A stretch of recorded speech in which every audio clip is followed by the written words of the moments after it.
Au nom du Père qui me crée, au nom du Fils qui me sauve, au nom de l'Esprit Saint qui me sanctifie. Amen. Extrait du psaume, je dirais tout à l'heure pourquoi, 97. 97. Acclamez le Seigneur terre entière, sonnez, chantez, jouez pour le Seigneur sur la cithare et tous les instruments, au son de la trompette et du cor, acclamez votre roi, le Seigneur. Que résonne la mer et sa richesse, le monde et tous ses habitants. Que les fleuves battent des mains, que les montagnes chantent leur joie à la face du Seigneur, car il vient pour gouverner la terre, pour gouverner le monde avec justice et les peuples avec droiture. Psaume 97. Amour trinitaire, par ton amour je t'aime, par ta louange je te loue, par ta gloire je te glorifie, par ta force je crie Amen, par ta charité je me donne, par ta prière je te prie, nous te prions notre Père qui es aux cieux, que ton nom soit sanctifié, que ton règne vienne, que ta volonté soit faite sur la terre comme au ciel. Donne-nous aujourd'hui notre pain de ce jour. Pardonne-nous nos offenses, comme nous pardonnons aussi à ceux qui nous ont offensés. Et ne nous laisse pas entrer en tentation, mais délivre-nous du mal. Et au temple de la divine volonté, au tabernacle de la divine volonté, réjouis-toi, Marie, comblée de grâce. Le Seigneur est avec toi. Tu es bénie entre les femmes. Et Jésus, le fruit de ton sein, est béni. Sainte Marie, Mère de Dieu, prie pour nous pécheurs, maintenant et à l'heure de notre mort. Amen. Sœurs et frères, une petite introduction tout d'abord de Louisa et de notre Seigneur. Je rappelle, avant de donner cette introduction, le contexte. Je pense que c'est important par les temps qui courent. Notre sœur Louisa Picaretta recevait dans sa chambre un défilé de religieux, de religieuses, de prêtres, d'évêques, de responsables de communautés religieuses. Excusez du peu, Louisa avait notamment comme confesseur Maria Hannibal di Francia, qui sera canonisée par Jean-Paul II. Il est bon de rappeler ces choses-là. Excusez une fois de plus du peu, mais cet Hannibal fréquentait le futur Saint Pie qui disait qu'on devait lire les 24 heures de la Passion à genoux. Et enfin, n'oublions pas, parmi toutes ces choses, que notre Louisa avait le droit à une Eucharistie quotidienne dans sa chambre pendant des décennies.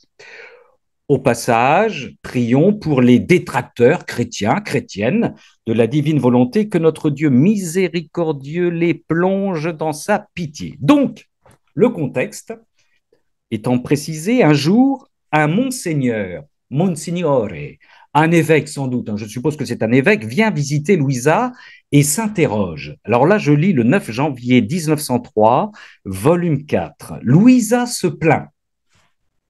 Ce matin, je me sentais tout opprimé parce que Monseigneur était venu me visiter et il avait dit qu'il n'était pas certain que c'était Jésus-Christ qui opérait en moi. Vous vous rendez compte de la torture de Louisa. Il y a donc un évêque, cardinal sans doute, qui vient la visiter et il a des doutes. Prudence épiscopale. Le Seigneur répond toujours 9 janvier 1903, volume 4. Ma fille, pour bien comprendre un sujet, il est nécessaire d'avoir de la foi, parce que sans la foi, tout est sombre dans l'intelligence humaine. Le seul fait de croire allume une lumière dans l'esprit. Au moyen de cette lumière, on peut percevoir clairement la vérité et la fausseté des choses pour discerner si c'est la grâce qui opère ou la nature ou le diable. Il poursuit notre Seigneur dans le 9 janvier 1903, volume 4. Vois-tu, l'évangile est connu de tous, mais qui comprend la signification de mes paroles? Il parle de l'évangile. Hein. Qui comprend les vérités que l'évangile contient? Qui conserve ces vérités dans son cœur et en fait un trésor pour acheter le royaume de Dieu? Pour acheter le royaume de Dieu. Ceux qui croient. Pour tous les autres, non seulement ils n'y comprennent rien, mais ils s'en servent pour s'en moquer et pour plaisanter sur les choses les plus saintes. Ainsi, on peut dire que tout est écrit dans les cœurs de ceux qui croient, qui espèrent et qui aiment. Pour tous les autres, on peut dire que rien n'est écrit pour eux. Pour tous les autres, on peut dire que rien n'est écrit pour eux. Il poursuit et il conclut en s'adressant à Louisa, il en est ainsi de toi, du livre du ciel. Celui qui possède un peu de foi voit les choses avec clarté et découvre la vérité. Celui qui ne croit pas voit les choses dans la confusion. Volume 4, 9 janvier 1903. Sœurs et frères, si vous êtes aussi à l'aise avec les écrits du ciel, si vous mangez ces 36 volumes avec un enthousiasme éternel, c'est que, pardonnez-moi, c'est que vous êtes petits, vous êtes tout petits, nous sommes tout petits. Vous êtes les pauvres de Dieu, les anawim que Dieu prend contre son cœur pour raconter son amour. Bienheureuse et bienheureux êtes-vous. Oui, bienheureux. Nous avons des frères chrétiens très intelligents qui refusent le livre du ciel parce que ce livre est trop long avec ses 36 volumes. Ils décident que Dieu est trop bavard, c'est ce que j'ai entendu. Ils le sanctionnent donc. Ce sont les mêmes qui affirment d'ailleurs que la Vierge Marie apparaît trop longtemps dans tel lieu, dans telle région, et ils savent mieux que la Trinité et la Vierge Marie réunies ce que la puissance divine doit faire. Ils ignorent par exemple qu'à Notre-Dame-du-Lot, près de Gap, notre église a reconnu que la Vierge Marie est apparue à Benoît Rancurel pendant 46 ans. 46 ans. Ils ignorent la patience de Dieu, ils décident à sa place, et pour un peu, ils nous diraient c'est impossible que le monde ait vécu sans l'apparition de l'homme pendant des milliards d'années, car l'homme est le centre du monde. C'est vrai que l'homme est le centre du monde, de la création, c'est la merveille des merveilles.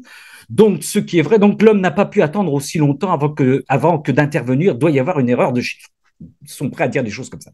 Ils ne connaissent pas la patience de Dieu. Jésus, livre du ciel, 31 janvier 1903, volume 3.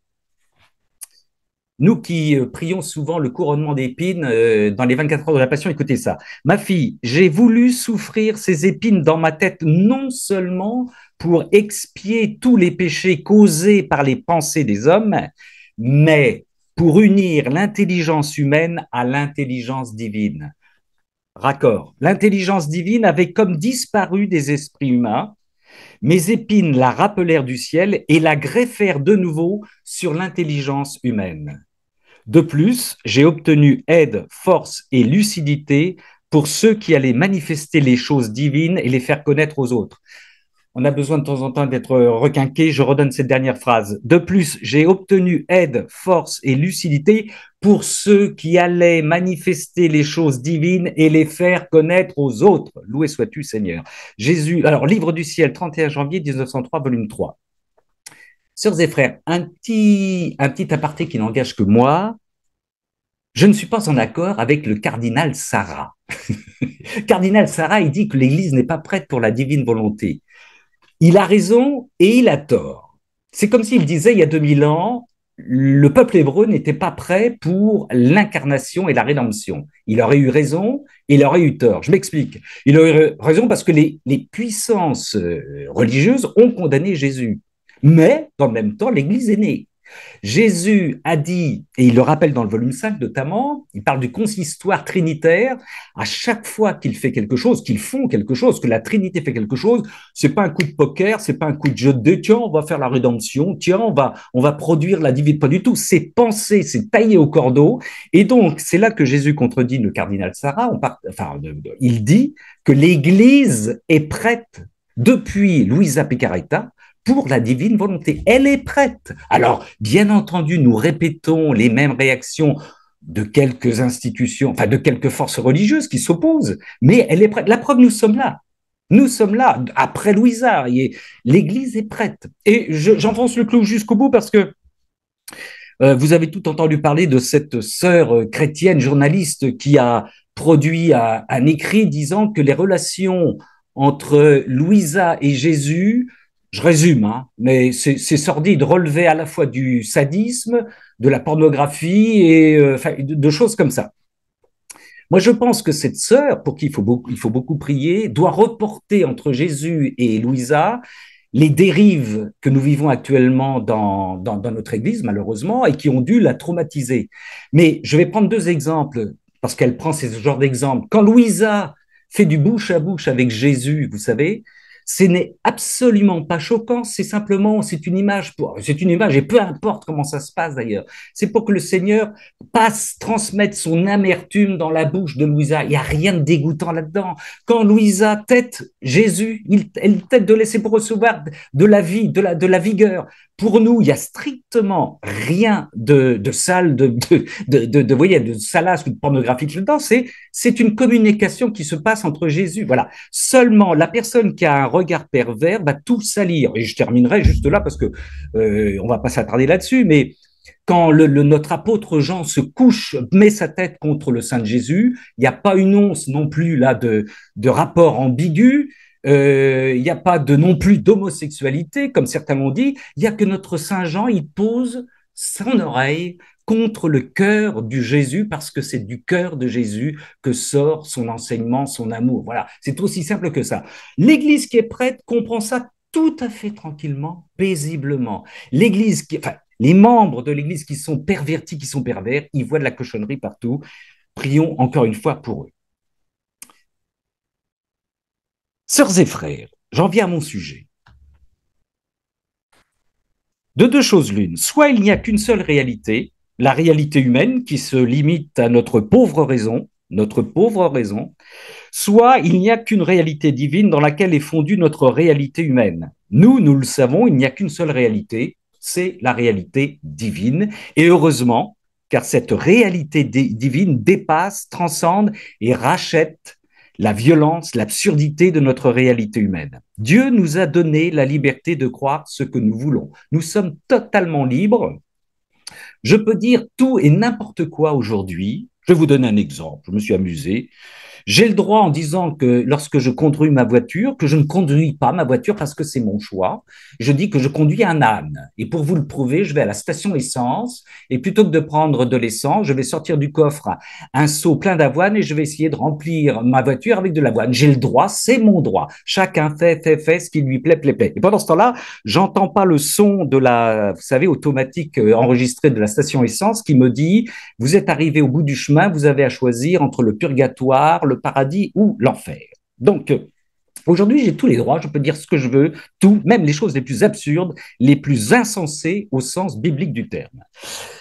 Les extraits du texte du livre de ciel qui vont suivre, eux, sont trempés dans la réalité divine, à tel point que même certains chrétiens, c'est normal au tout départ, peuvent dire c'est un peu trop divin, faudrait pas exagérer, conservons s'il vous plaît un peu d'humanité. Mais il y a des frères encore qui sont pas prêts à mourir, c'est-à-dire à rencontrer Dieu, à être embarqués par Dieu. Quand on meurt, à la première seconde, Dieu est là, il nous attend, et si nous le voulons, il nous prend, il nous emporte. Rappelons que Dieu est pur esprit, qu'il y a des choses. Un des avantages, je dis souvent, de la divine volonté, au moins, c'est de nous remettre sur l'orbite spirituelle, de nous rappeler quelle est notre destinée, notre vocation, que nous allons quitter cette terre pour entrer dans le face-à-face avec Dieu. Et ça, même pour des chrétiens, c'est bien que la divine volonté nous le rappelle. Donc, rentrons dans le livre du ciel, dans la réalité divine. C'est le 7 janvier 1903, volume 4. Louisa se pose une question très simple, évidente, une question d'une fille de Dieu qui est tranquillement en infusion avec son Créateur. Voici ce qu'elle dit, 7 janvier 1903, volume 4. Me trouvant dans mon état habituel, je me disais, est-il possible que pour quelque souffrance de ma part, le Seigneur puisse suspendre les châtiments et amoindrir les forces humaines de sorte que les hommes ne puissent pas arriver à faire des révolutions et à former des lois iniques? Qui suis-je, poursuit Louisa, pour mériter tout cela avec si peu de souffrance? Au passage, alors ça c'est donc 7 janvier 1903, volume 4. Au passage, sœurs et frères, pour qui la question de Louisa est des plus normales, je rappelle qu'en faisant le choix d'être une âme victime, comme le fut Jésus de Nazareth, comme le fut Louisa, vous pouvez servir de paratonnerre afin d'éviter que la justice de Dieu ne touche vos proches et vos lointains. La puissance divine vous le permet. Réponse de notre Seigneur à Louisa qui se posait cette question. Ma fille, ni toi, ni ceux qui te dirigent n'avaient compris ton état. Je reprends la phrase qu'elle est importante. Ni toi, Louisa, tu n'as rien compris à ton état. Dans cet état de souffrance, c'est vrai que tu disparais totalement. Et c'est moi seul qui, non d'une façon mystique, mais dans une chair vivante, très importante, dans une chair vivante, reproduit les souffrances que j'ai souffertes dans mon humanité. Il poursuit, ne sont-ce pas mes souffrances qui ont affaibli les démons, qui ont illuminé les esprits aveuglés, en un mot, qui ont réalisé la rédemption de l'homme? Et si elles ont pu le faire à ce moment-là dans mon humanité, ne peuvent-elles pas le faire à présent dans ton humanité, dans votre humanité, sœurs et frères, dans mon humanité? 7 janvier 1903, volume 4. Alors, ça, c'est pareil, c'est le genre de paragraphe qu'on ne peut pas avaler comme ça d'un seul coup. Je vous propose de le décortiquer un petit peu en le récapitulant. Premièrement, ni l'entourage, ni Louisa elle-même, première concernée, ne comprend quelque chose à son état. Deuxièmement, dans cet état de souffrance, tu disparais totalement, dit Jésus. C'est un paradoxe. Elle souffre le martyre, mais elle disparaît. Serait-ce parce que le Seigneur, par cette opération, occupe toute la place comme maître d'œuvre? Je laisse la question en suspens. Troisièmement, il poursuit et précise, c'est moi seul, précise le Seigneur, qui non d'une façon mystique, mais dans une chair vivante, la chair de Louisa, reproduit les souffrances. Autrement dit, la réalité divine rejoint la réalité humaine avec l'accord de cette dernière pour une sublime souffrance dans l'infusion pour le salut des âmes. L'humanité de surcroît de Louisa prend ici tout son sens, pas d'une façon mystique, mais dans une chair vivante, réalité divine et réalité humaine sont là en osmose. Ça veut dire que nous pouvons ne pas être étrangers, nous pouvons vivre la même chose, le même échange. C'est pas réservé aux mystiques, ce genre d'échange. Non, non, non, non, c'est dans notre chair vivante que le Seigneur vient travailler, vient compléter toutes ces souffrances. Et c'est ce qu'il fait avec Louisa, c'est ce qu'il nous propose de vivre. Quatrièmement, Jésus ajoute, les souffrances que j'ai souffertes dans mon humanité, dans une sorte de transfusion sanguine, Jésus inocule dans les veines, dans le corps de Louisa, en son âme, ses propres souffrances qu'il a endurées pendant son incarnation, pendant sa passion. Dernière chose, cinquième point, pourquoi tout ce jeu d'amour entre Louisa et Jésus, et entre Jésus et une âme victime? Pas par masochisme, pas par dolorisme, pas du tout. Il a précisé, ne sont-ce pas mes souffrances qui ont affaibli les démons, qui ont illuminé les esprits aveuglés, en un mot, qui ont réalisé la rédemption de l'homme, et si elles ont pu le faire à ce moment-là dans mon humanité, ne peuvent-elles pas le faire à présent dans ton humanité? L'incarnation, l'humanité de surcroît.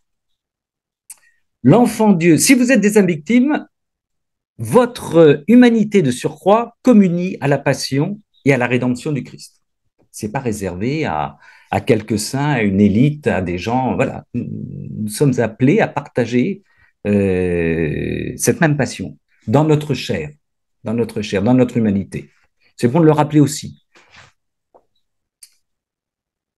L'enfant de Dieu, je poursuis, le petit que vous êtes, que nous sommes, le pauvre qui sait que tout discours humain implose devant la réalité divine, parce que ce sont des mots, tout ce que nous disons. Vous savez, c'est le principe de la théologie négative. Tout notre discours va exploser. Il faut dire des choses précises, bien sûr qu'il faut dire des choses intelligentes et précises. Il faut essayer, surtout quand on est dans la divine volonté, parce qu'il y a des gens qui nous écoutent et qui nous observent et qui vont sauter sur les moindres erreurs. Mais il faut que cette réalité, nos mots vont exploser. Vous imaginez qu'on va être face à Dieu, mais ça va imploser tout ça, tout notre discours. Bon, mais c'est pour vous dire qu'on ne va pas non plus s'étonner de ce que nous dit Louisa dans le volume 4, 13 janvier 1903. Volume 4, 13 janvier 1903. Je me trouvais dans mon état habituel et il me sembla voir la très sainte Trinité. Les trois personnes divines se regardaient mutuellement. Elles étaient d'une telle beauté qu'elles étaient en extase seulement à se regarder. Pendant qu'elles étaient dans cet état, elles débordaient d'amour à l'extérieur. Elles débordaient d'amour à l'extérieur, ad extra. Elles étaient comme frappées par cet amour. Ceci les rendait encore plus intensément extatiques. Elles sont en extase devant l'amour qu'elles dégagent. C'est incompréhensible pour nous. C'est incompréhensible. On vit mal, enfin, on peut le comprendre, mais enfin, bon, elle poursuit, elle poursuit. Tout leur bien et tout leur bonheur se trouvaient en elles-mêmes.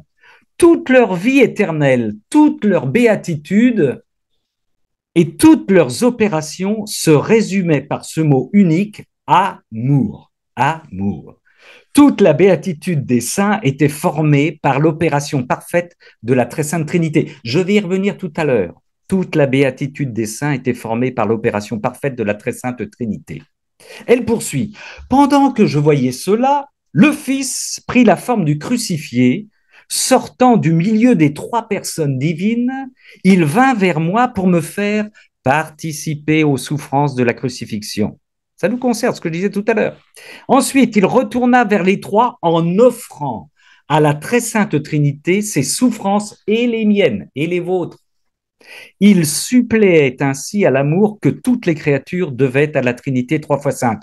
Je reprends ces dernières phrases pauliniennes. Il suppléait ainsi à l'amour que toutes les créatures devaient à la Trinité trois fois sainte.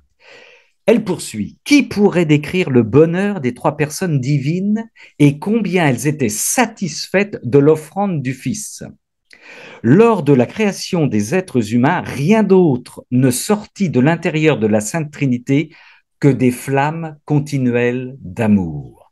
Il semblait que pour donner un épanchement à cet amour, les trois personnes divines créèrent beaucoup d'autres images d'elles-mêmes.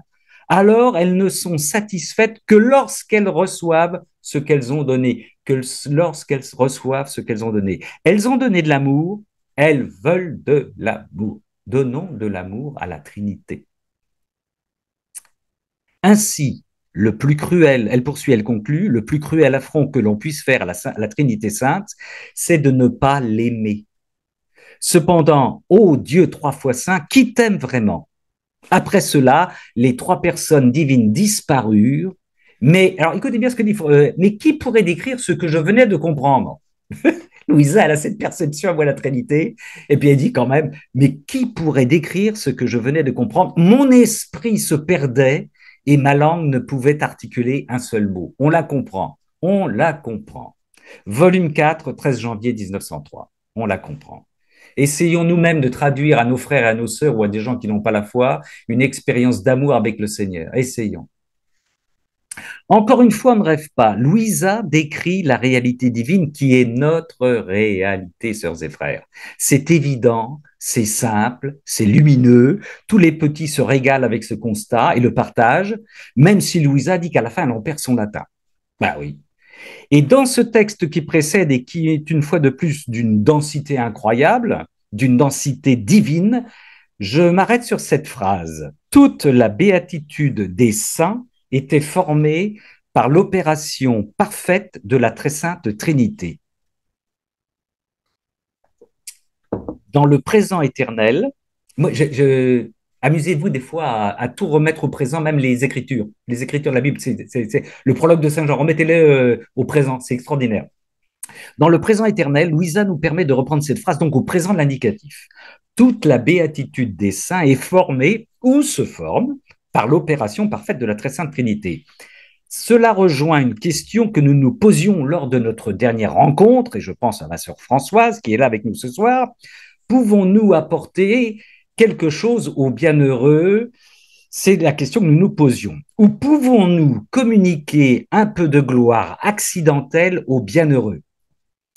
Alors, j'ai employé le terme technique, je vais y revenir, je ne veux pas m'attarder, mais la gloire que nous pouvons, j'ai appris ça depuis, que nous pouvons apporter aux bienheureux, parce que la réponse est oui, c'est ce qu'on appelle la gloire accidentelle. C'est comme les accidents du pain et du vin qui seront transsubstantiés. Je vais y revenir. Première chose, rappelons-nous, sœurs et frères, que les bienheureux ne sont pas assis sur des strapontins au pied d'un grand barbu à contempler sa belle chevelure ou ses orteils. Le pur esprit n'a ni orteils, ni chevelure, ni barbe. De temps en temps, il faut rappeler ça aux chrétiens. Hein, Dieu est incréé et pur esprit. Oh oui, c'est vrai. Oh, c'est vrai. Ah bah allez, oh là, oui, oui, oui. Alors que les bienheureux, mais rien que ça, Nous allons entrer en communication et dans le face-à-face avec un pur esprit. Alors, bon, les bienheureux sont en parfaite communication d'amour. Ils sont dans un échange qui ne finit pas et qui comble de joie à chaque instant. Ils sont à la fois comblés par cet amour, mais continuent de recevoir cet amour en fonction de leur capacité d'accueil. On va y revenir, on va y revenir. Chacun est comblé et progresse. C'est dynamique, hein, l'éternité, c'est très dynamique. Hein. C'est la vie même. Hein. Encore une fois, c'est pas le strapontin de cinéma, heureusement. En communion parfaite et en transformation continue, Dieu nous donne au compte. Alors, évidemment, Dieu nous donne au compte-gouttes pour que nous n'implosions pas. Un exemple. Dieu a voulu des milliards d'années entre la création du monde et la création de l'homme. On est bien d'accord, des milliards d'années. Il faut donc que nous, les bienheureux, mais nous en ferons partie, soient patients pour tenter un jour d'expérimenter, d'incorporer la totalité de cette patience. Vous comprenez, on peut pas vivre de la patience de Dieu, on peut pas la recevoir d'un seul coup d'un seul, on va imploser, c'est pas possible. Nous, on aurait été à la place de Dieu, on aurait mis l'homme tout de suite en fonction, en action. Lui, il a attendu des milliards d'années. D'accord?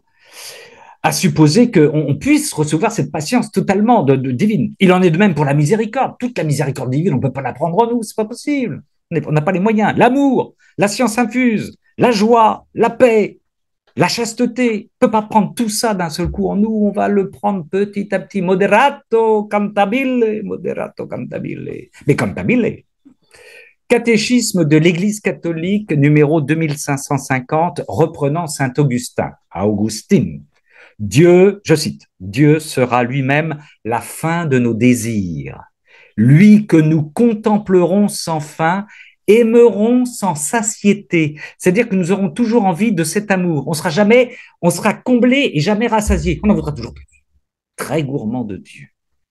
Nous le louerons sans lassitude. Je reprends la phrase sans l'abîmer. Dieu sera lui-même la fin de nos désirs, lui que nous contemplerons sans fin, aimerons sans satiété, louerons sans lassitude.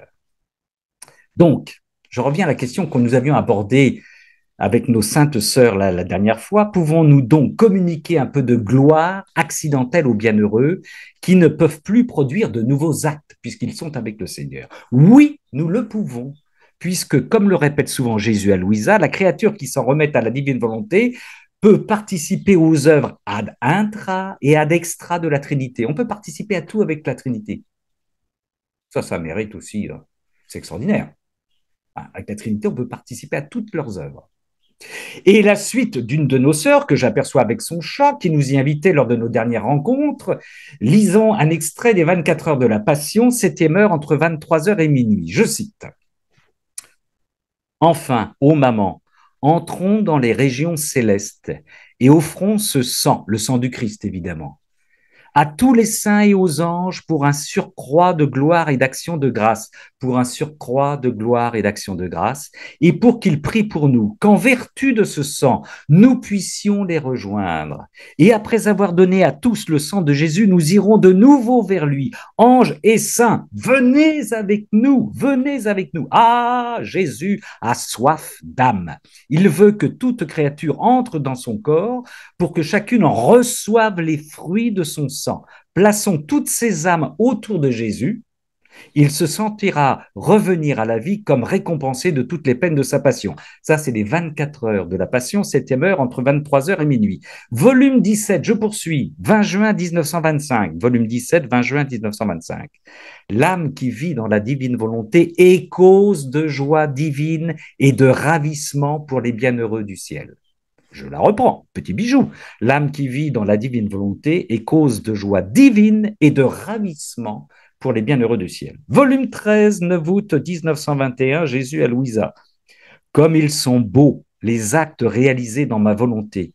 Puisque ma volonté comporte toujours de nouvelles joies, ces actes sont de nouvelles joies pour les bienheureux. Je reprends. Puisque ma volonté comporte toujours de nouvelles joies, ces actes que nous faisons, sœurs et frères, sont de nouvelles joies pour les bienheureux. Ils complètent les actes des saints qui n'ont pas pu être accomplis dans ma volonté. Ils sont de nouvelles grâces pour toutes les créatures. Ils sont de nouvelles grâces pour toutes les créatures. Fin de citation, volume 13, 9 août 1921. Pour prendre une comparaison simple, comme je les aime, car je suis petit et simple, vous l'avez compris, à chaque fois que vous et moi, par un acte vécu en Dieu, par une intention préalable, nous plongeons dans la divine volonté, les ondes de ce plongeon vont jusqu'à bercer de bonheur les bienheureux. Voyez l'image un petit peu. Ben oui, eh ouais. Notre frère Philippe Martin, à Menfiat, qui fait un travail remarquable, il a cette formule très ramassée aussi, que je cite.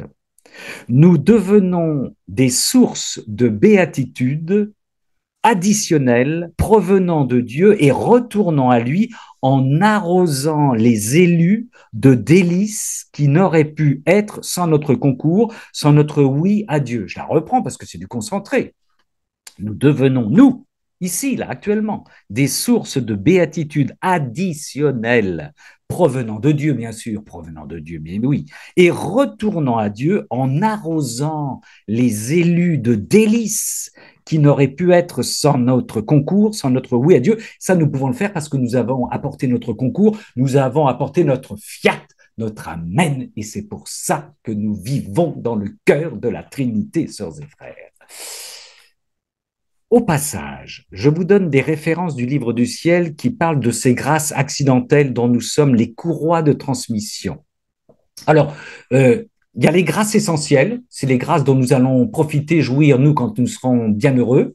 Et puis les grâces accidentelles, vous les avez comprises, ce sont les grâces qu'on peut ajouter, voilà, pour les termes techniques, et nous vivrons de la gloire universelle. Voilà, ça c'est des termes que vous allez retrouver dans certains passages. Je vous donne quelques références qui sont liées à ces thèmes-là, qui sont intéressants. Donc, je ne vais pas les lire, hein. 15 octobre 1926, volume 20, c'est toujours dans la thématique de ce que nous pouvons apporter aux bienheureux. 15 octobre 1926, volume 20, je ne lis pas. 21 juin 1926, 21 juin 1926, c'est le volume 19. Et le 26 juin 1929, toujours le volume 19. Ah, je vous en lis un petit extrait quand même. 15 octobre 1926, volume 20. Alors écoutez bien. Aïe, aïe, aïe, aïe, aïe, aïe, aïe, aïe. Notre Seigneur est exigeant. Oh, là, là, là.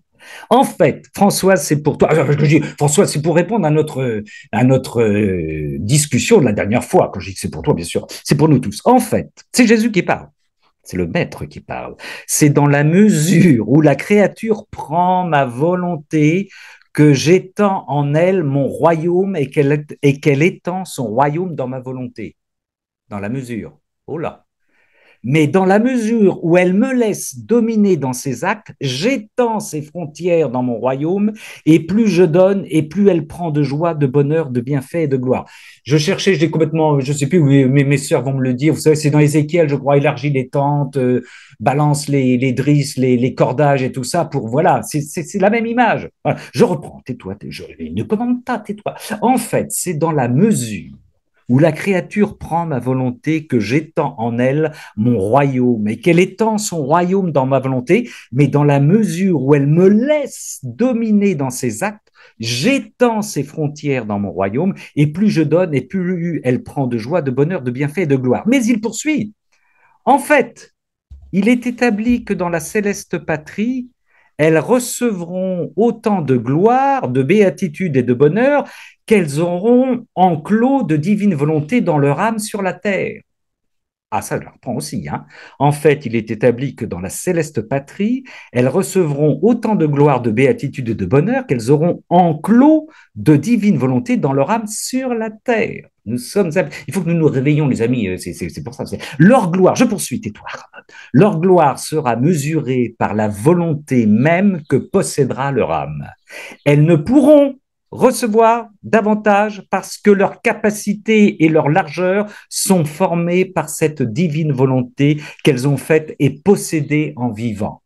Oh là là là là là là, quel programme! Alors ça, c'est le 15 octobre 1926, volume 20. Allez, je vous le relis quand même parce que il faut que ça nous stimule, ça nous booste. En fait, il est établi que dans la céleste patrie, les âmes recevront autant de gloire, de béatitude et de bonheur qu'elles auront enclos de divine volonté dans leur âme sur la terre. Leur gloire sera mesurée par la volonté même que possédera leur âme.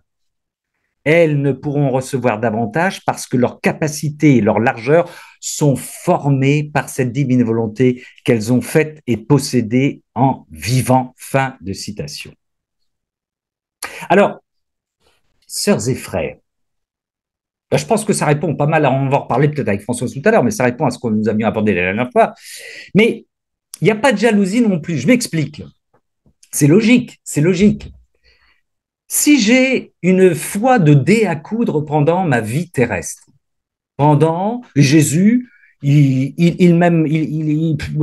tellement miséricordieux et tellement amoureux de ses créatures qu'il dit le pauvre Ramon, il a eu toute sa vie une foi de dé à coudre. Je l'accueille comme un dé à coudre. Ben, je peux pas recevoir une gloire dans l'éternité qui va déborder mon dé à coudre, c'est pas possible. Je vais imploser, ça va déborder, ça sert à rien. J'aurai donc une gloire de dé à coudre, d'accord? Isaïe 54, merci. J'aurai une gloire de dé à coudre. Mais je serai pleinement heureux. Mon dé à coudre sera plein et je serai heureux. Et je ne jalouserai pas le château d'eau à côté de moi qui sera rempli d'amour, de gloire totale, parce que cette personne à côté de moi a vécu toute sa vie terrestre comme un château d'eau de divine volonté. Et je louerai même dans mon dé à coudre la joie que le château d'eau a à côté de moi. Voilà. Mais il est complètement logique que ne soyons pas, voyez ce que je veux dire, à la même place, mais là je joue avec des mots. Hein. Oui, c'est toi, Roland, le château d'eau. Non, mais ça suffit, oui. Euh, J'osais pas le dire. Oui, ma sœur, voilà. Alors voilà, ouais, vous savez tout maintenant. Moi, je suis le dé à coudre et ma sœur, c'est le château d'eau. Et j'y avais pensé d'ailleurs.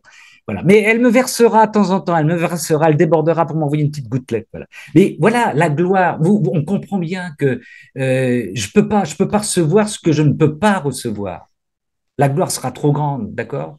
Voilà, je pense que vous avez compris. Si je prenais une dernière comparaison, c'est comme si, imaginons que vous et moi, nous ayons la maison en ce moment de notre rêve, dans l'endroit que l'on rêve, où on est pleinement heureux, hein, à la montagne, à la mer, peu importe, et puis que vous avez votre voisin qui en a 10 maisons. On s'en fout, on s'en foutrait.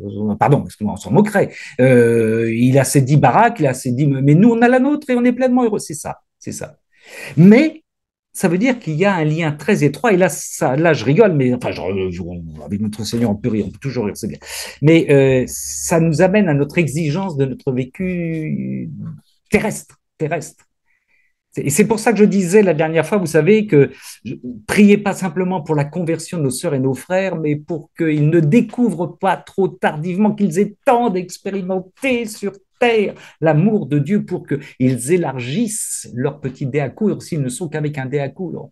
Voilà, vous comprenez. C'est la canicule, on va boire un petit coup, on va arrêter là et on va vous inviter à partager si vous le souhaitez. Vous connaissez la technique, vous mettez une petite main. Oh bah, il y a 6 discussions. Comment voulez-vous que je vous dise tous en ce moment-là? Alors c'est parti. Isaïe, d'accord? Bon, si quelqu'un veut intervenir, vous intervenez tranquillement, paisiblement, vous appuyez sur réaction, une petite main qui s'allume, et on y va, sœurs et frères. Si vous ne voulez pas partager, nous nous quitterons à l'amiable et fraternellement. Pas de problème. Je vous vois en grande méditation.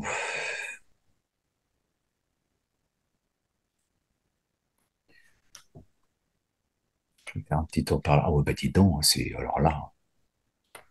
Vous êtes très belle et très beau, hein. Genre, vous êtes dans des sourires, des silences, c'est magnifique. On se croirait dans un monastère, c'est très beau ça. Bon, mes sœurs et frères, je vous dis bonsoir.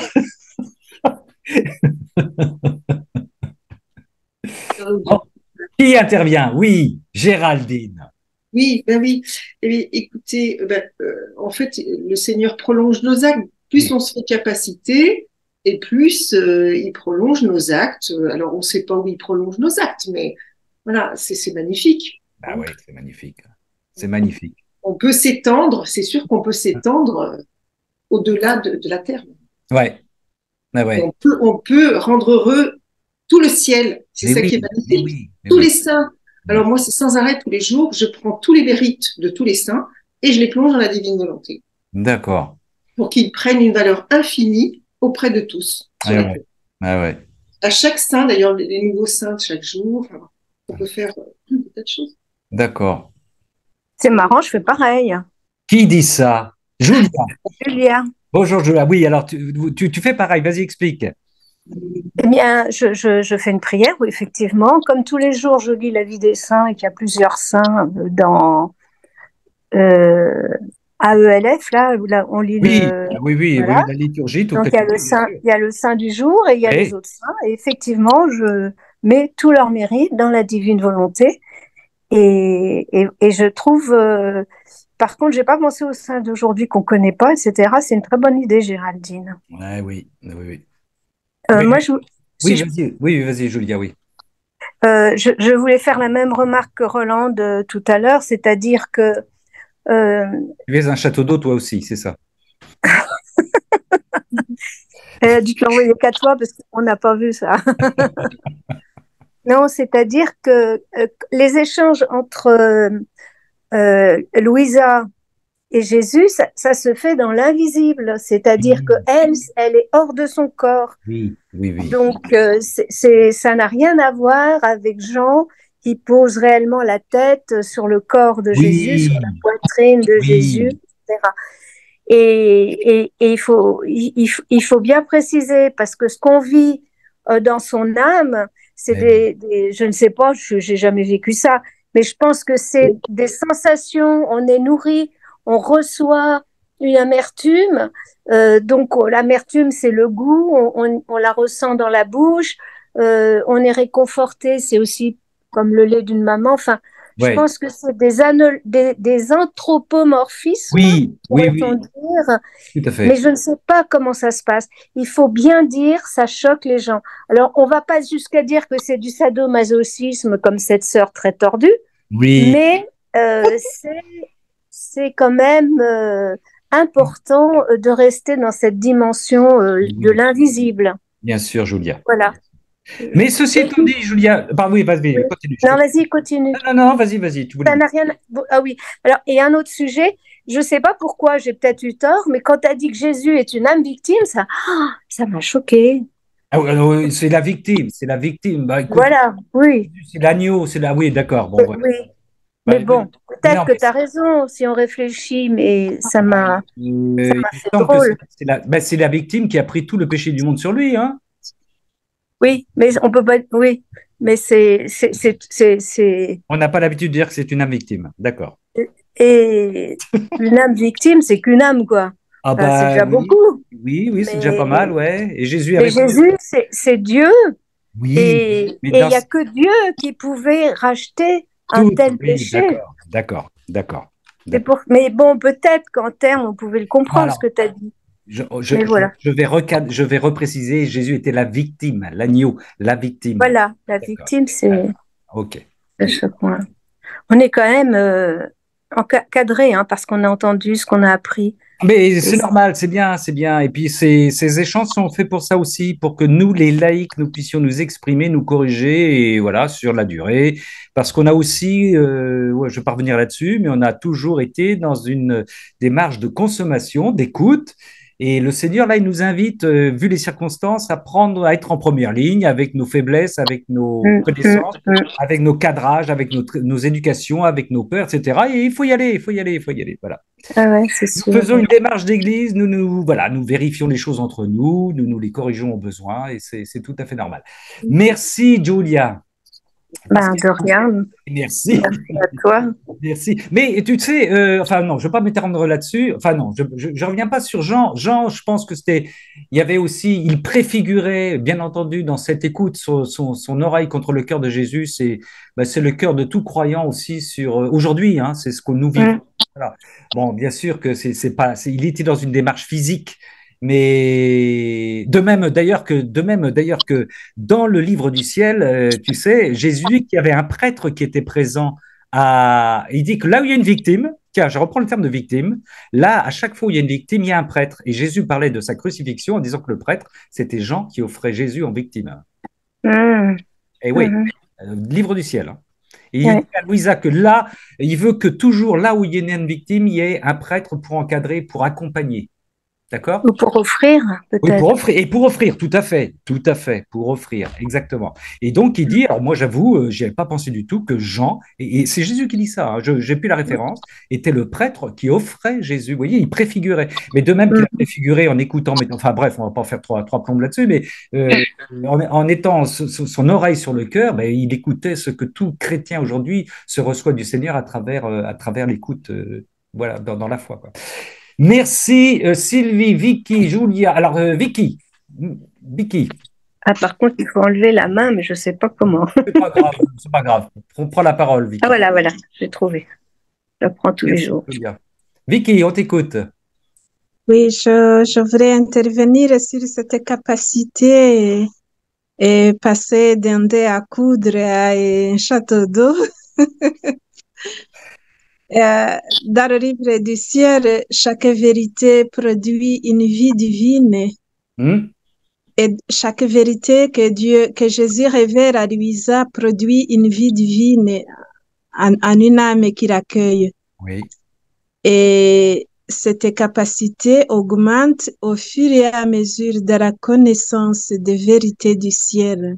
oui, Ce qui fait que chaque âme qui est de bonne volonté entrée dans le livre du ciel peut passer une petite capacité à une grande capacité, tout à fait. selon que le Saint-Esprit lui donne des vies divines. Hmm. Et à part les connaissances, il y a aussi les actes de la divine volonté qui augmentent la capacité de l'âme à vivre dans la divine volonté. Donc, tous, nous avons de la chance. Oui, oui, oui. Oui, Merci. Oui, oui, mais merci de nous rappeler cette précision très importante. Mais oui, tout à fait. Nous avons une chance incroyable. Tu as raison, Vicky. incroyable. Oui. Oui. Quel cadeau il nous est fait, quel cadeau il nous est donné. Tout à fait. Merci beaucoup pour cette petite synthèse très importante. Oui, oui, très importante. Oui, par contre, je voudrais poser, enfin, c'est une petite lumière qui ne m'est pas encore donnée jusqu'à maintenant. Et à partir du moment où Jésus donne le livre du ciel ou révèle la divine volonté à Louisa, Oui, ça veut dire que tout est la sainteté. Donc, en parlant des bienheureux du ciel par rapport au sein de la divine volonté. Donc, est-ce que ça veut dire que dès que Jésus a révélé sa divine volonté à Louisa, oui. désormais, toutes les saintetés ne seront que dans la divine volonté, ou bien il y aura des saints dans la divine volonté et aussi ceux qui n'accueillent pas la divine volonté pourraient aussi être saints à leur manière en acceptant justement de rester des dés à coudre. Excellente question pour une recherche future. À moins que quelqu'un ait une réponse à apporter tout de suite. Très bonne question. Vous avez bien compris la question de Vicky? C'est ce qu'il y a deux. Si je caricature, Vicky, tu me dis, il y a la sainteté dans la divine volonté et la sainteté hors la divine volonté. Quelqu'un qui peut Voilà, ça? oui, D'accord. oui.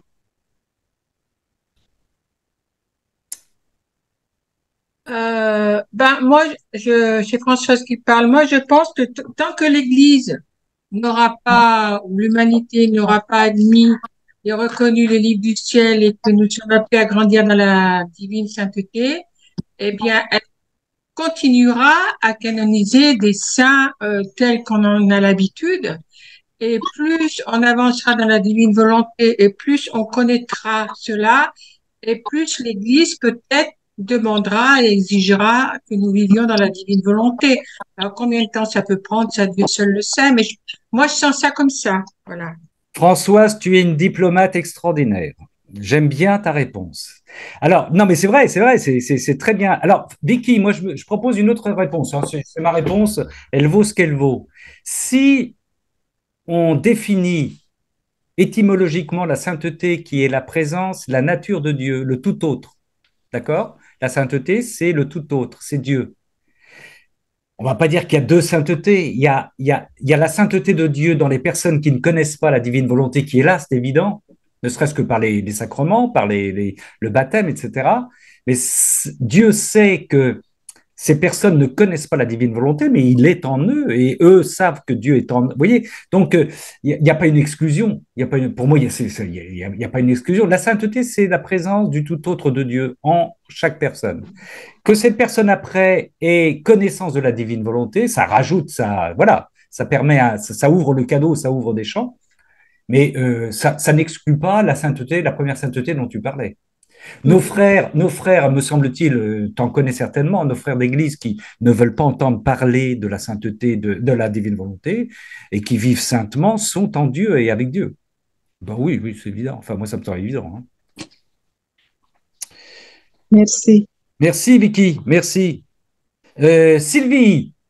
Merci, Je Vicky. sais pas si est-ce que vous m'entendez? Oh, très bien, Sylvie. OK, bon. Moi, j'avais trouvé que le texte que vous aviez pris c'est Isaïe, je crois, là, avec Alors, on la mesure. m'a donné la référence, hein, mais je parlais du passage, je l'ai mal en tête, d'élargir, tu sais, les cordes. Alors, pour moi, je redis Ézéchiel, mais on me dit que c'est Isaïe. OK, OK. Mais j'ai trouvé qu'on avait quand même une référence aussi tout bizarrement, j'ai eu à méditer sur ce texte-là hier, mais pas celui exactement, mais celui qui est dans le Nouveau Testament. Et il Oui. s'agit de Luc 6, 38, je crois. Donnez, et il vous sera donné, on versera dans votre sein une bonne mesure serrée, secouée, qui déborde, car on mesurera avec la mesure que vous serez servi. Ça me faisait tellement penser à ça. On dirait que c'était Oui. comme Oui. dans une autre dimension, c'est la même chose. On Oui. s'agrandit à travers ce qu'on donne, en fait. Oui, oui, tout à fait. Tout à fait. Tout à fait, mais c'est oui, oui, oui, tout à fait. Oui.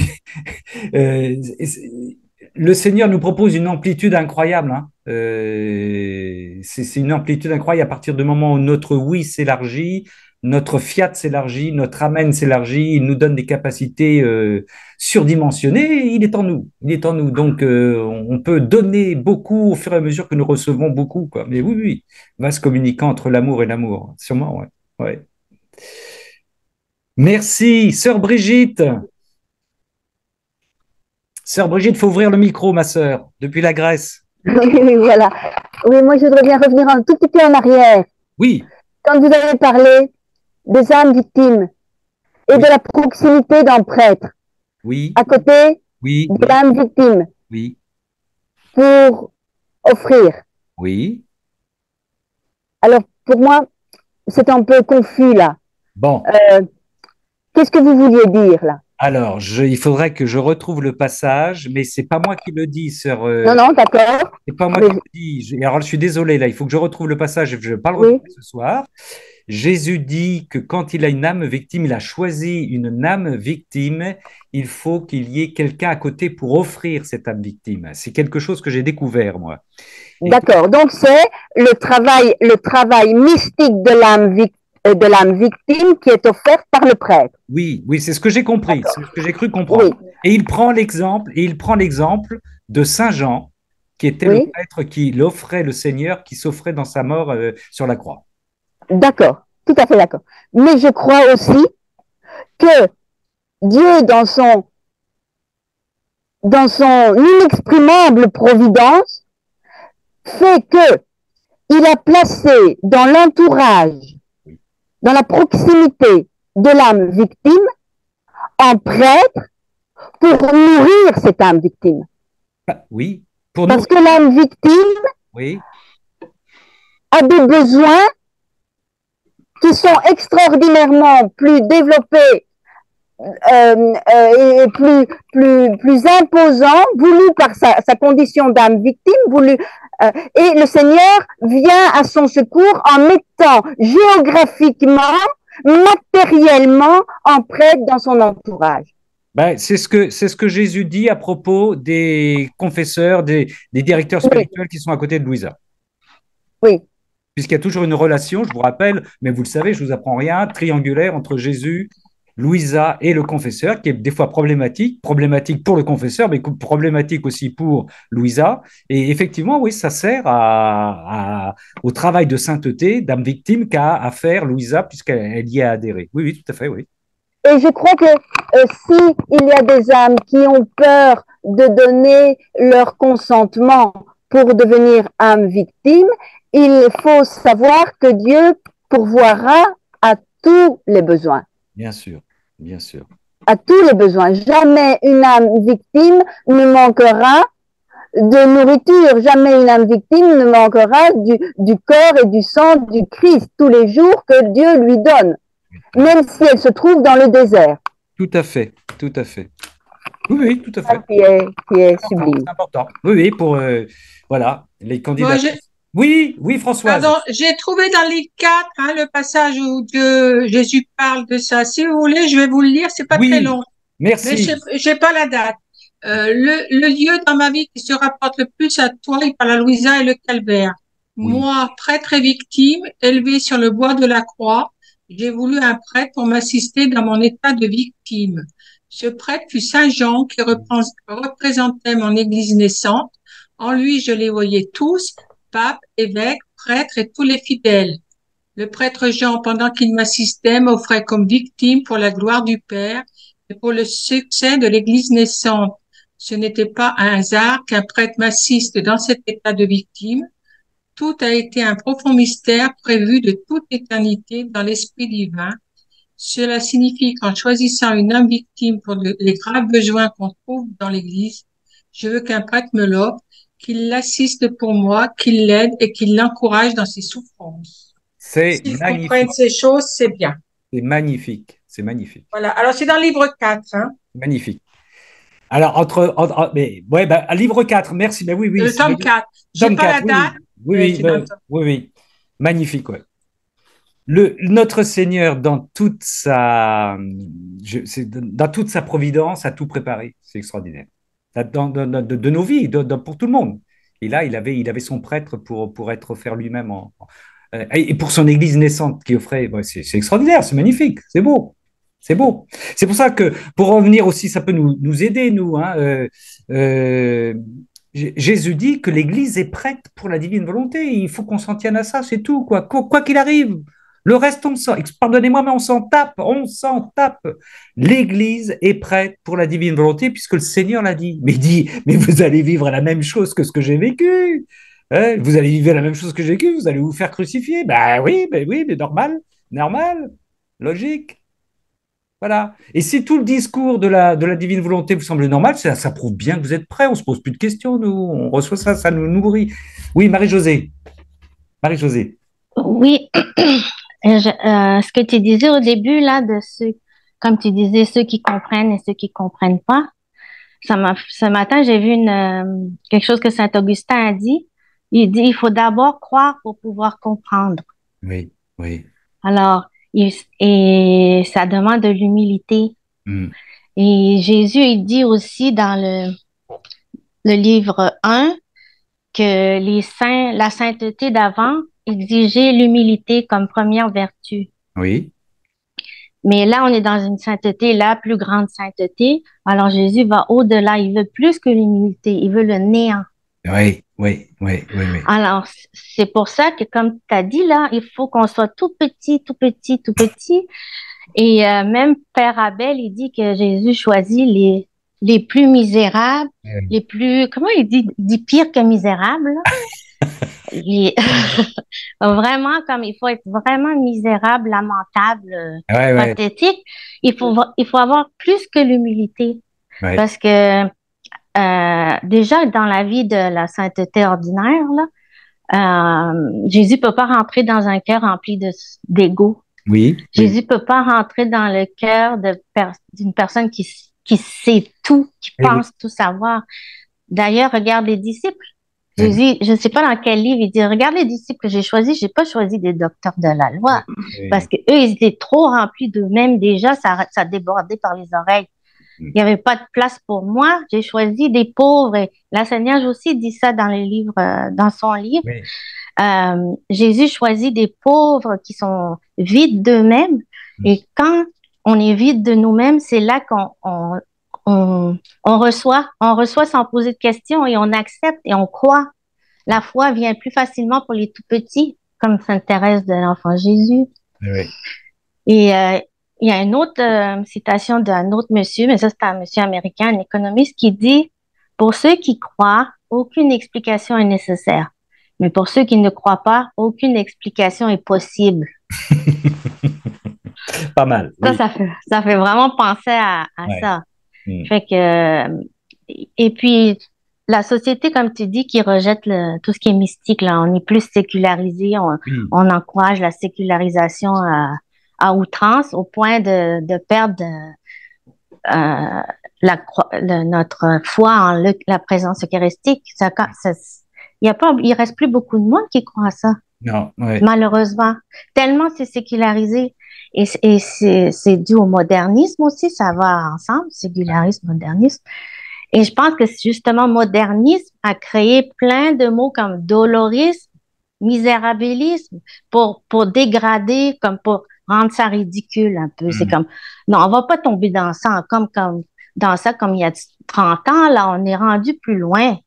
Moi, j'ai une amie qui m'a dit ça quand j'ai parlé de, tu sais, le manque de révérence, la modernité dans les églises, ça brise le cœur. Tu sais, c'est comme, on est rendu dans une réunion protestante, là, presque. Tu sais, il y a plus de différence. Elle m'a dit, mais voyons, on va pas retourner du temps de nos grands-mères. Moi, je veux dire, est-ce que tu es sûr qu'on a avancé ou est-ce qu'on a régressé? C'est pas parce que le temps avance que l'intelligence avance en même temps. Là, je pense que ça va plutôt à l'envers. C'est là qu'elle est comme, ouais, personne pense à ça. Tout le monde pense que dès qu'il y a une nouveauté, malheureusement dans notre église, là, présentement, c'est grave, là. Ça va tellement loin que je préfère penser à la divine volonté et pas regarder l'église. Je sais qu'elle va être purifiée, mais on sait tous que ça s'en vient parce que ça devient tellement c'est sale. C'est plus divin. On va, oui, mais oui, Marie-Josée, je rebondis, ça me fait penser, j'ai fait régulièrement visiter une communauté voisine, et puis on passe dans les églises, etc. Et j'ai eu un retour de réflexion souvent de personnes qui avaient soit une culture chrétienne, soit qui l'ont abandonnée, soit qui n'en avaient pas. Et sans que je leur demande, souvent ils me disaient que ce qui les avait le plus impressionné, c'est qu'à chaque fois je m'agenouille devant quand je rentrais dans l'église. C'est ça. Et ils m'ont dit le fait que tu fasses une géniflexion. Il y en a qui me demandaient, mais pourquoi je me rappelle d'un chrétien il y a très peu de temps, il me dit, mais pourquoi tu t'agenouilles déjà quand tu rentres? Et alors, il a fallu que je lui réexplique. Mais il y a des gens, par contre, ça les a marqués, toi, le respect. C'est ça. Voilà. Bon. Et ça me fait penser à ce que tu disais. Il faut que nous, on le fasse. On continue. Est-ce que je peux rajouter? Oui. Est-ce que je peux oui, Sylvie, certainement. Comme tu n'as pas parlé pendant 1 an, tu peux prendre la parole. Oui, je peux aussi. Marie-Josée, toi qui habites, Marie-Josée Trudel qui habite à Gatineau, qui vient de parler, tu savais que, je sais pas dans vos régions, mes frères et sœurs, mais moi je viens de découvrir ici à Ottawa, à l'église Saint-Clément, les messes comme avant le Vatican II, les messes traditionnelles en latin. Et ce qui m'a profondément touchée, c'est ce que Marie-Josée vient de dire, c'était, je dis pas qu'il faut retourner en arrière, mais ça me fait beaucoup réfléchir de voir justement le recueillement, les prêtres qui ne se laissent pas divertir en regardant le monde, qui sont vraiment, vraiment je les sens comme des âmes victimes, comme ça devrait être, un autre Jésus qui est vraiment concentré dans ce qu'ils font, des protocoles qu'on se met à genoux, qu'on reçoit Jésus sur la langue. Tout ça m'a profondément touchée. C'est sûr que je comprends pas le latin. Là, je me suis acheté un missel pour essayer de comprendre ce qui est arrivé avec le Vatican II. Est-ce qu'après ma barre, est-ce que ça s'est détérioré à travers les années pour en venir où ce qu'on en est rendu? Est-ce que le Vatican II, c'était quoi dans tout ça? Je suis dans une période où je me questionne. Tu veux dire quelque chose, Ramon? Non, on va pas partir sur Vatican II maintenant, mais non. Non, vas-y. Mais Sylvie, oui. Sylvie, justement, Sylvie, que tu disais Saint-Clément, on va à Saint-Clément maintenant. Je me disais, tu devais plus me voir à Sainte-Rose parce qu'on a découvert Saint-Clément. Bon, oui, voilà. Justement, je pense que ce respect et cette révérence et tout ça, c'est pour ça qu'il y a beaucoup, beaucoup de jeunes Oui, qui retournent aux oui. messes D'accord. de Saint-Pie V. Traditionnel. D'accord. Absolument. C'est rempli de jeunes. Oui, c'est rempli de jeunes. Oui, il y a beaucoup Les de jeunes, prêtres beaucoup de jeunes, familles. ils m'ont Parlez pas tout en tellement. même temps, hein. Je vois que le sujet Oui, vous passionne. Ne parlez pas tout en même temps. Sylvie, continue. je vais juste finir. J'ai eu l'honneur de parler avec un de ces jeunes prêtres-là. Je lui ai demandé pourquoi choisir revenir en arrière dans les messes latines. J'avais l'impression tellement beau et tellement, j'avais l'âge de mon fils, là, 25 ans, j'avais l'impression de voir Jésus qui me parlait, puis c'est justement, je vais être un âme victime, je vais être consacré qu'à Jésus. Je veux pas que mon humain paraisse. Puis là, je pensais à la divine volonté. En tout cas, j'ai pas assez de connaissances à ce niveau-là. Peut-être que, frères et sœurs, si un jour vous avez le goût qu'on en discute entre nous, mais ça m'amène à beaucoup réfléchir. Bon, Sylvie, moi, je vais juste te proposer, c'est ma réponse, hein, c'est ma proposition, hein, que tu sois, D'accord. il y a deux axes. Aujourd'hui, on le sait pertinemment bien, comme il y a des pertes de repères partout, y compris dans notre religion. Oui, Tu as plein oui. de jeunes, tu as plein de gens qui ont besoin d'être sécurisés, qui vont reprendre des pratiques qu'on avait. Mais je ne juge pas en disant ça, hein, qui reprennent des pratiques qui sécurisent. Moi, je reste dans le domaine de la divine volonté. J'oublie pas une chose, c'est que le Seigneur nous dit, c'est la pureté d'intention. Autrement dit, que je Oui. que je sois dans le tradi ou que je sois dans, on va dire, dans le Vatican, au Vatican II, etc. Voilà, c'est quelle pureté d'intention je mets dans ma pratique, dans ma relation à Dieu. Attention à ne pas, tu vois, ne pas retomber en disant, Oui, auparavant c'était mieux, maintenant ce qu'on fait c'est nul. oui, oui. Je suis N'oublions d'accord avec toi. n'oublions pas, Ramon, j'en suis là. Oui, je la ne suis pureté pas du d'intention tout est première. c'est ça, exactement. Puis on doit être là. C'est pour ça, moi, Marie-Josée, j'ai décidé de rester, de faire les deux dans le fond, mais de rester impliquée dans mes paroisses comme je suis, parce que justement, on est des âmes dans la divine volonté et on doit être là pour réparer tout ce qu'on voit, ce que le Seigneur nous montre. Si on n'est plus là, on ne peut plus réparer. Oui. C'est pour ça que petite remarque je vois Attendez là. Oui, qui voulait intervenir? Excusez-moi, mesdames, hein, on peut pas Julia, parler. Oui. je voulais intervenir, mais peut-être que Sylvie n'a pas fini. Après, on va prendre Je du voulais juste terminer en disant Oui. que je vois encore le beau dans le Vatican II et je continuerai toujours à voir le beau, mais on est devenus des âmes réparatrices dans la divine volonté, donc on ne doit pas abandonner les nouvelles méthodes non plus. Ça, c'est où est-ce que j'en suis en ce moment. D'accord. Merci. Moi, je voulais faire une toute petite remarque d'après ce qu'avait dit Marie-Josée par rapport et pour donner le moral. C'est vrai que Jésus a dit qu'il a parcouru la terre pour chercher la plus petite des plus petites, pour trouver Louisa. C'est vrai. Et dans le Je vous salue Marie, il faut pas se dire oh là là, j'ai fait des études, j'ai beaucoup réfléchi. Non, c'est pas ça. Oui, non, Ça c'est n'a pas pas ça qu'elle rapport. voulait dire. Mais non, c'est pas du tout rapport. Attendez, Elle abaisse comment c'est déjà, du coup, ça m'est sorti.